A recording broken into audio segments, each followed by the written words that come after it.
వచ్చిన నష్టం ఏమిటి? శాపము. ఈ శాపము ఏ విధంగా ఉన్నదట?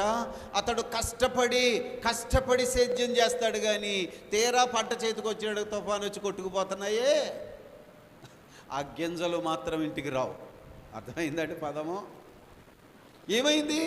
నువ్వు కష్టపడి చెమటోడ్చి నువ్వు పంట పండిస్తావు, కానీ ఏమన్నాడు?